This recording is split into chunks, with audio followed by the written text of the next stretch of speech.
الحمد لله رب العالمين والصلاة والسلام على نبينا محمد وعلى آله وصحبه اجمعین۔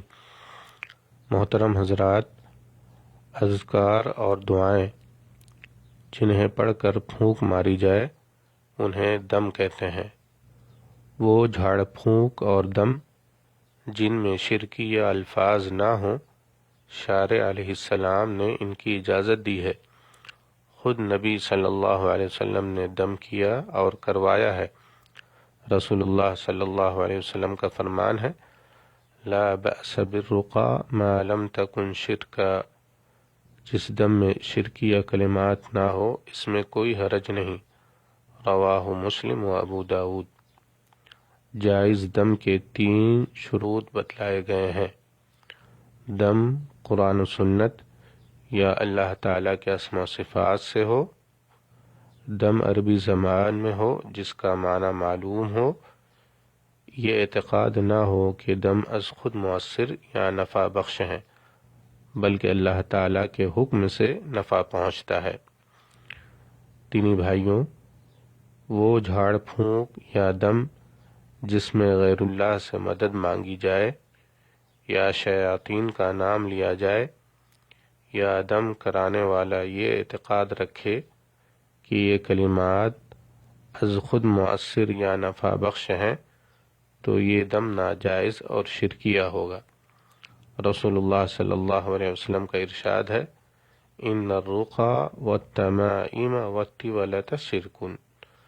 جھاڑ پھونک یعنی دم، تعویذ، گنڈے اور میاں بیوی میں محبت پیدا کرنے کے لیے کیا جانے والا عمل، یہ سب بلا شبہ شرک ہے۔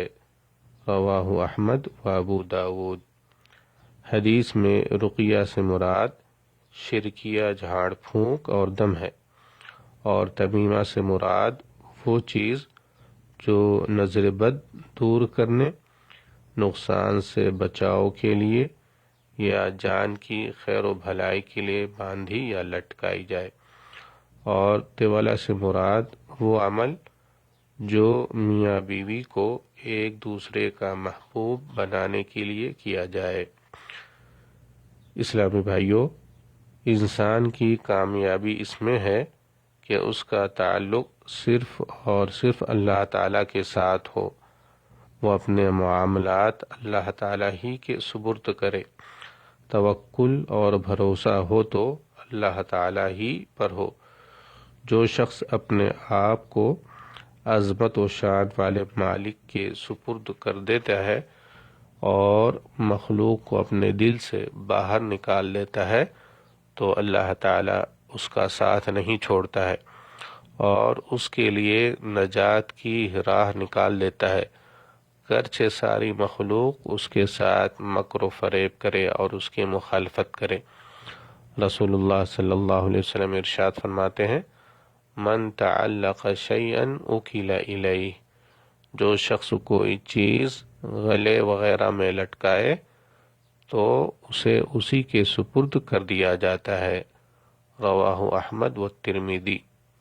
حدیث سے معلوم ہوا کہ جب کسی بندے کو غیر اللہ کے سپرد کر دیا جائے تو خسارہ اور نقصان اسے ہر جانب سے گھیر لیتا ہے۔ السلام علیکم ورحمۃ اللہ وبرکاتہ۔